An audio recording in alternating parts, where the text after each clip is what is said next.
آج کی ہماری ویڈیو صلاۃ التسبیح کی فضیلت سے متعلق ہے۔ اس ویڈیو میں جانیں گے کہ صلاۃ التسبیح پڑھنے کی کیا کیا فضائل و برکات ہیں۔ جو صلاۃ التسبیح پڑھتا ہے اللہ کریم کیسے انعامات سے اسے مشرف فرماتا ہے، اس پر کیسی اپنی خاص رحمتوں کا نزول فرماتا ہے، اس نماز کو پڑھنے والوں کو کیا ملتا ہے۔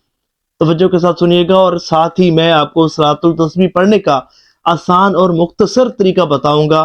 اللہ نے چاہا تو آپ بھی آسانی کے ساتھ صلاۃ التسبیح پڑھ سکیں گے۔ دیکھیں، صلاۃ التسبیح بڑی ہی عظیم الشان عبادت ہے۔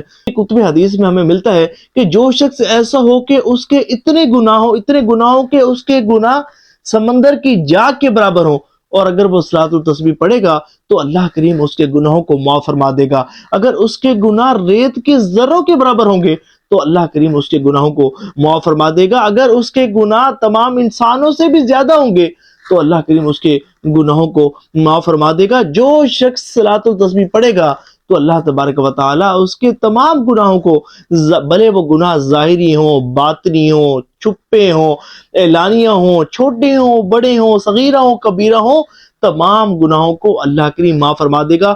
تو گویا کہ یہ نماز مغفرت کروانے والی نماز ہے، بخشش کروانے والی نماز ہے۔ اس نماز کو ضرور پڑھنا چاہیے، کیونکہ اللہ کریم کی خاص رحمتوں کا اس نماز کو پڑھنے والوں پر نزول ہوتا ہے۔ اور اس کو پڑھنے کا جو آسان اور مختصر طریقہ ہے، اس کو سمجھ لیتے ہیں۔ دیکھیں، سب سے پہلے آپ نے صلاۃ التسبیح پڑھنے کی نیت کرنی ہے۔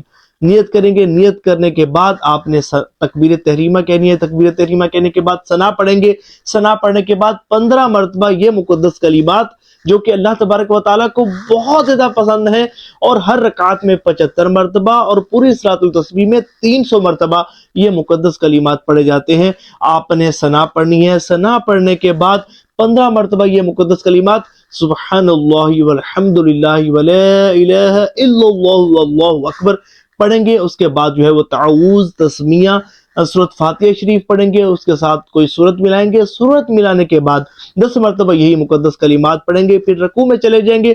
رکوع کی تسبیح پڑھنے کے بعد پھر 10 مرتبہ یہی مقدس کلمات سبحان اللہ والحمد للہ ولا الہ الا اللہ واللہ اکبر پڑھیں گے۔ پھر رکوع سے کھڑے ہوں گے تو کوما میں 10 مرتبہ یہی کلمات پڑھیں گے۔ پھر کوما میں 10 مرتبہ یہ کلمات پڑھنے کے بعد سجدے میں جائیں گے، سجدے کی تسبیح پڑھیں گے۔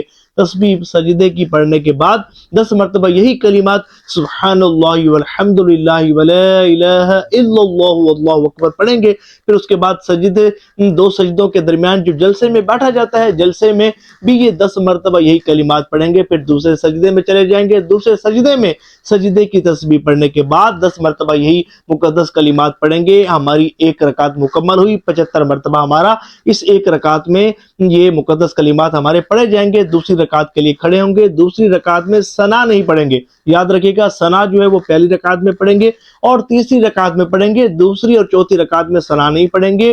ہم جو ہے وہ دوسری رکعت میں پہلے 15 مرتبہ کی رات سے پہلے 15 مرتبہ یہی مقدس کلمات سبحان اللہ والحمد للہ ولا الہ الا اللہ واللہ اکبر پڑھیں گے۔ پھر اس کے بعد قرات کریں گے، یعنی کہ سورۃ فاتحہ شریف، اور اس کے ساتھ کوئی سورت ملائیں گے۔ سورت ملانے کے بعد 10 مرتبہ یہی مقدس کلمات پڑھیں گے۔ پھر رکوع میں چلے جائیں گے۔ رکوع کی تسبیح پڑھنے کے بعد 10 مرتبہ یہی مقدس کلمات سبحان اللہ والحمد للہ ولا الہ الا اللہ واللہ اکبر پڑھیں گے۔ پھر اس کے بعد رکوع سے کھڑے ہوں گے۔ قومے میں 10 مرتبہ یہی مقدس کلمات پڑھیں گے۔ قومے کے بعد جو ہے وہ سجدے میں جائیں گے۔ سجدے میں سجدے کی تسبیح پڑھنے کے بعد 10 مرتبہ یہی مقدس کلمات سبحان اللہ والحمد للہ ولا الہ الا اللہ واللہ اکبر پڑھیں گے۔ پھر اس کے بعد دو سجدوں کے درمیان جو جلسہ ہوتا ہے، جلسے میں بیٹھیں گے، 10 مرتبہ یہی مقدس کلمات پڑھیں گے۔ پھر دوسرا سجدہ کریں گے۔ دوسرے سجدے میں سجدے کی تسبیح پڑھنے کے بعد 10 مرتبہ یہی مقدس کلمات پڑھیں گے۔ پھر اس کے بعد التحیات پڑھیں گے، درود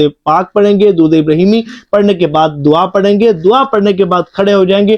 کھڑے ہونے کے بعد پہلے جو ہے وہ ثنا پڑھیں گے۔ ثنا پڑھنے کے بعد 15 مرتبہ یہی مقدس کلمات سبحان اللہ والحمد للہ ولا الہ الا اللہ واللہ اکبر پڑھیں گے، اور اس کے بعد قرات کریں گے یعنی کہ سورۃ فاتحہ شریف اور اس کے ساتھ کوئی سورت ملائیں گے. سورت ملانے کے بعد 10 مرتبہ یہی مقدس کلمات پڑھیں گے. پھر رکوع میں چلے جائیں گے. رکوع کی تسبیح پڑھنے کے بعد 10 مرتبہ یہی مقدس کلمات سبحان اللہ والحمد للہ ولا الہ الا اللہ واللہ اکبر پڑھیں گے. پھر رکوع سے کھڑے ہوں گے. قومے میں 10 مرتبہ یہی مقدس کلمات پڑھیں گے. پھر سجدے میں چلے جائیں گے. سجدے کی تسبیح پڑھنے کے بعد 10 مرتبہ یہی مقدس کلمات پڑھیں گے. اور پھر اس کے بعد دو سجدوں کے درمیان جو جلسہ ہوتا ہے جلسے میں یہی 10 مرتبہ مقدس کلمات پڑھیں گے. اور اس کے بعد سجدے میں چلے جائیں گے. سجدے کی تسبیح پڑھیں گے. سجدے کی تسبیح پڑھنے کے بعد 10 مرتبہ یہی مقدس کلمات پڑھیں گے. پھر ہم جو ہے وہ چوتھی رکعت کے لیے کھڑے ہوں گے. چوتھی رکعت میں ثنا نہیں پڑھیں گے. 15 مرتبہ قرات سے پہلے یہی مقدس کلمات سبحان اللہ والحمد للہ ولا الہ الا اللہ واللہ اکبر پڑھیں گے. پھر اس کے بعد قرات کریں گے. قرات کرنے کے بعد 10 مرتبہ یہی مقدس کلمات پڑھیں گے. پھر رکوع میں چلے جائیں گے. رکوع کی تسبیح پڑھنے کے بعد 10 مرتبہ یہی مقدس کلمات پڑھیں گے. پھر اس کے بعد قومے میں رکوع سے کھڑے ہوں گے. قومے میں 10 مرتبہ یہی مقدس کلمات پڑھیں گے. پھر سجدے میں چلے جائیں گے. سجدے کی تسبیح پڑھنے کے بعد 10 مرتبہ یہی مقدس کلمات سبحان اللہ والحمد للہ ولا الہ الا اللہ واللہ اکبر 10 مرتبہ پڑھیں گے. پھر سجدے سے سر اٹھانے کے بعد 2 سجدوں کے درمیان جلسے میں بیٹھیں گے. جلسے میں 10 مرتبہ یہی مقدس کلمات پڑھیں گے. پھر دوسرا سجدہ کریں گے. دوسرے سجدے میں سجدے کی تسبیح پڑھنے کے بعد یہی مقدس کلمات پڑھیں گے 10 مرتبہ. اور پھر اس طرح ہماری جو صلاۃ التسبیح کی نماز ہے یہ کمپلیٹ ہو جائے گی. میں نے آسان طریقے سے سمجھانے کی کوشش کی. پھر بھی اگر کوئی کچھ آپ کو سمجھ نہ آئی ہو یا کچھ آپ صلاۃ التسبیح کے متعلق پوچھنا چاہتے ہو تو آپ کمنٹ میں پوچھ لیجئے گا. میں ضرور آپ کو رپلائی کروں گا.